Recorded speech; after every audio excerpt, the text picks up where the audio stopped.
What if the landscape you choose is not just a place, but a mirror reflecting the fear you have spent your entire life running from?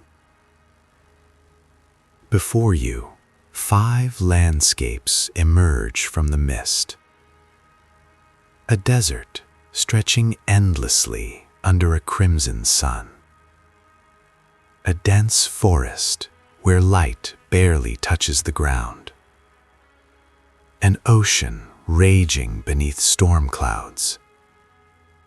A snow-covered mountain, silent and untouched. A vast meadow glowing golden in perpetual twilight. Each one calls to something hidden inside you.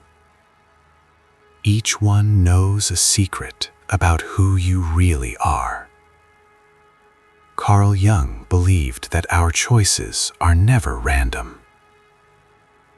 They are whispers from the collective unconscious, that ancient vault where all human fears, desires, and archetypes live together. When you choose a landscape, you are not picking scenery. You are revealing the shape of your deepest terror, the one fear that has quietly controlled every decision you have ever made. Stay with me until the end of this video, because what you discover here will unlock the invisible cage you have been living in without even knowing it existed. Most people believe they know what scares them: heights, loneliness, failure. But Jung taught us something far more unsettling. He said that our true fears are not the ones we can name. They live in the shadow. That part of ourselves we have rejected, the self we refuse to see. The landscape you feel drawn to right now is not chosen by your conscious mind. It is chosen by your shadow. It is chosen by the part of you that remembers what happened when you were too young to understand it, when something taught you that the world was not safe in a very specific way. By the end of this video, you will see that fear clearly for the first time, and when you see it, everything changes. Let us begin with the desert. At first glance, it appears brutal. The sun burns without mercy. There is no shade, no water, no softness anywhere. Sand stretches to the horizon in every direction, and you are alone. If you chose the desert, you are someone who has learned to fear abandonment in its rawest form. But here is what most people are too afraid to admit about this choice. You do not just fear being left behind. You fear that if people truly saw you, they would leave, because there is nothing worth staying for.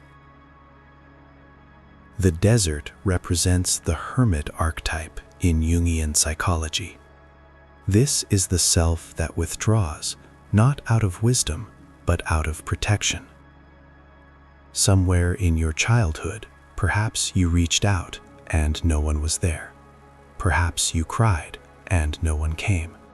Perhaps you spoke your truth and were met with silence. So you learned to become the desert.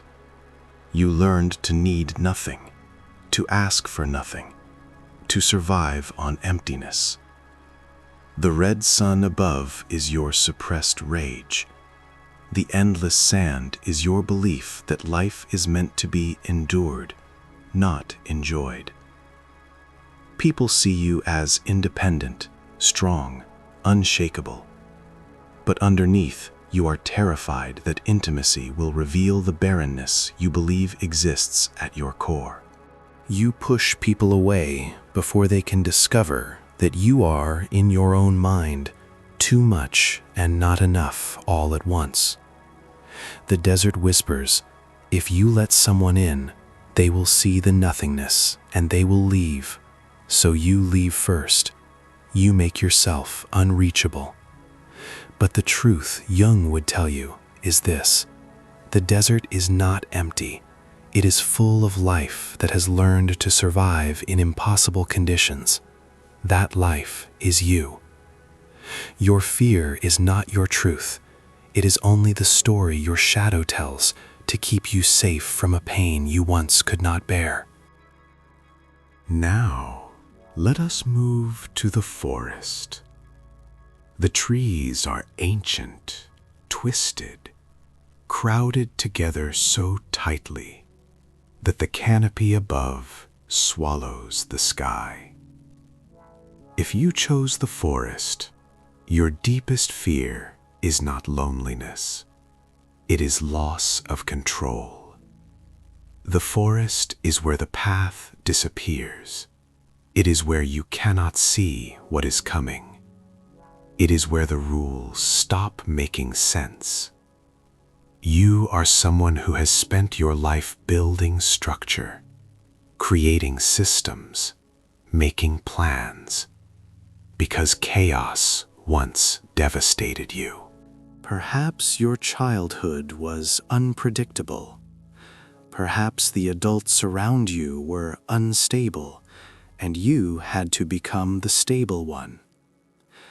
Perhaps something happened that you could not stop, and ever since, you have been trying to make sure nothing ever surprises you again.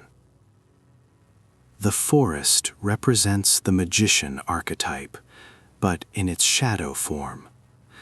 The magician seeks to control reality through knowledge, through mastery. But when that power is rooted in fear, it becomes exhausting. You are always 3 steps ahead, always preparing for disaster, always scanning for danger. People admire your competence, but they do not see the anxiety humming beneath it. Here is what the forest will not tell you, but I will. You are not afraid of the dark. You are afraid that if you stop controlling everything, you will discover that you were never really in control at all. You are afraid that life is inherently wild, untamable, and that your safety was always an illusion. Jung called this the confrontation with the self. The forest asks you to walk without a map. It asks you to trust something you cannot see. And that terrifies you because trust was broken once, and you swore you would never be that vulnerable again. But listen closely, because this next part changes everything. The forest is not your enemy, it is your initiation. The fear of losing control is actually the fear of your own vastness. You are so much larger than the small, controlled life you have built. The forest is calling you to remember that. The ocean. Dark water, endless and churning, beneath a sky bruised with storm clouds. Waves rise and crash with a violence that feels almost personal. If you chose the ocean, you are afraid of your own emotions. You are afraid of what lives beneath the surface. You are afraid that if you let yourself feel everything you have been holding back, you will drown. The ocean is the mother archetype in its terrifying form. It is creation and destruction. It is the womb and the grave. You are someone who has learned to stay shallow, to keep conversations light, to avoid the depths, because you know what is down there. Grief, rage, longing, despair. Perhaps you were taught that emotions were weak, inconvenient, too much. Perhaps you saw someone you loved fall apart, and you decided you would never let that happen to you. So you became the person who holds it together, who stays calm, who never cracks. But the ocean does not forget. Every emotion you have ever suppressed is still there, building pressure, waiting.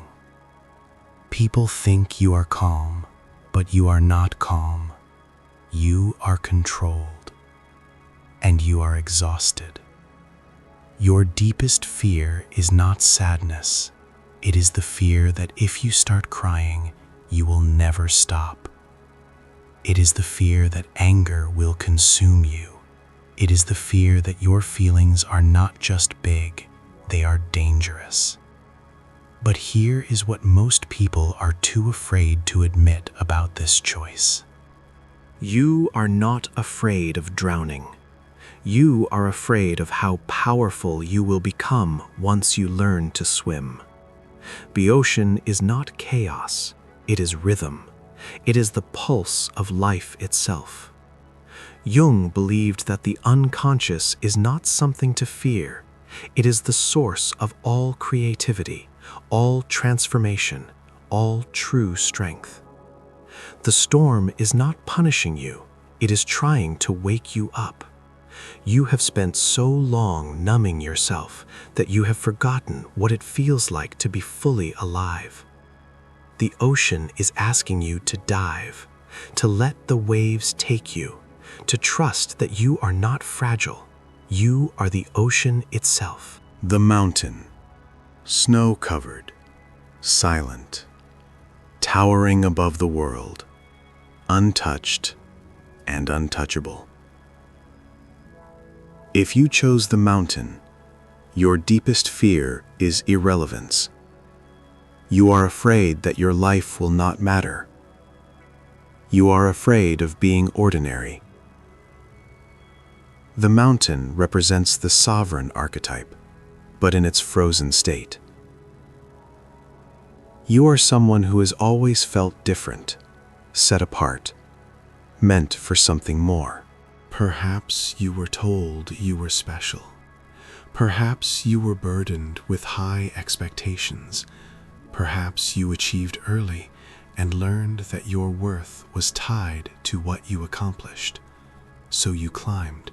You pushed yourself higher and higher, believing that if you just reached the peak, you would finally feel enough. But the summit is cold, the air is thin, and no one is there. Your fear is not failure. It is success without meaning.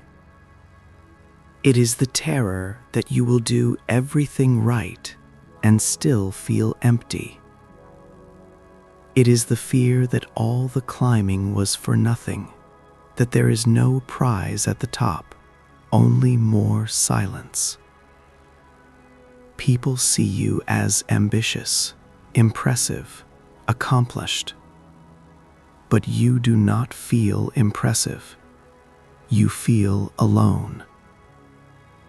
The mountain asks, what are you really running from? Jung would say you are running from the wound of not being seen, not for what you do, but for who you are. Somewhere you learned that love was conditional, that acceptance had to be earned. So you became exceptional, because average meant invisible. But here is the truth the mountain will never tell you. You were never meant to stay at the summit. You were meant to climb, to see the view, and then to come back down and bring what you learned to others. Isolation is not enlightenment. It is exile. Your fear is not irrelevance. It is intimacy. Because intimacy requires you to step down from the pedestal and be human, flawed, messy, ordinary. And that feels like death to someone who has built their entire identity on being above. But listen closely. The descent is where the real life begins. The mountain taught you strength. Now the valley will teach you connection. And that is the only thing that has ever truly mattered. The meadow, golden light spilling over soft grass, wildflowers swaying, everything peaceful, everything still. It feels like safety. It feels like home. But if you chose the meadow, your deepest fear is conflict. You're afraid of anger, yours and others. You are afraid of disruption, of being the cause of pain, of losing the peace you have worked so hard to create. The meadow represents the innocent archetype, but also the peacekeeper in its shadow form. You are someone who smooths things over, who avoids confrontation, who says you are fine even when you are not. Perhaps your childhood was full of fighting, and you learned to make yourself small to survive it. Perhaps you were the mediator, the one who kept everyone happy, and your own needs got lost in the process. So you became the meadow, soft, pleasant, easy. People love being around you because you never make waves. But you are not at peace. You are in hiding. Your deepest fear is that if you speak up, if you set a boundary, if you say no, you will destroy everything. You will lose love. You will be abandoned. You will prove that you are, in fact, too much. But here is what most people are too afraid to admit about this choice. The meadow is not real. It is a fantasy. It is the place you retreat to because the real world feels too sharp, too loud, too dangerous. And the cost of living in the meadow is that you are never fully present. You are always managing, always performing, always making sure everyone else is comfortable, while your own soul starves. Jung said that wholeness requires integration of all parts, including the shadow. The shadow of the meadow is the warrior. It is the part of you that knows how to fight, how to defend, how to say, "This is who I am, and I will not apologize." That part terrifies you, because if you let the warrior out, you fear you will become the very thing you have spent your life avoiding. You will be angry, difficult, unlovable. But the truth is this: boundaries do not destroy love. They create the space where real love can grow. Conflict is not violence, it is honesty. And the people who cannot handle your truth were never meant to stay.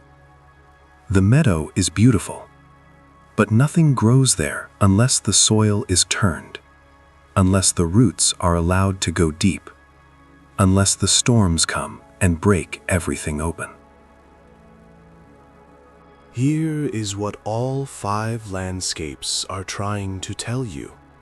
Your fear is not the problem. Your fear is the doorway. Jung spent his entire life teaching that the only way out is through. The shadow does not disappear when you ignore it. It grows. It controls you from the dark. But when you turn and face it, when you name it, when you ask what it needs, it transforms. The desert becomes the place where you learn self-sufficiency without isolation. The forest becomes the place where you learn trust without control. The ocean becomes the place where you learn to feel without drowning. The mountain becomes the place where you learn purpose without perfection. The meadow becomes the place where you learn peace without pretending. Your vision will become clear only when you can look into your own heart. Who looks outside dreams. Who looks inside awakes. The landscape you chose is not a curse. It is a map. It is showing you exactly where your soul needs to go next. And the deepest fear you carry is not the truth of who you are. It is only the lie you were taught to believe about yourself. You are not broken. You are not too much. You are not unworthy. You are simply human, carrying the weight of a story that was never yours to begin with. Now you know. The question is, what will you do with this knowing? I want to hear from you. Which landscape did you choose, and what did it reveal? Share your story in the comments.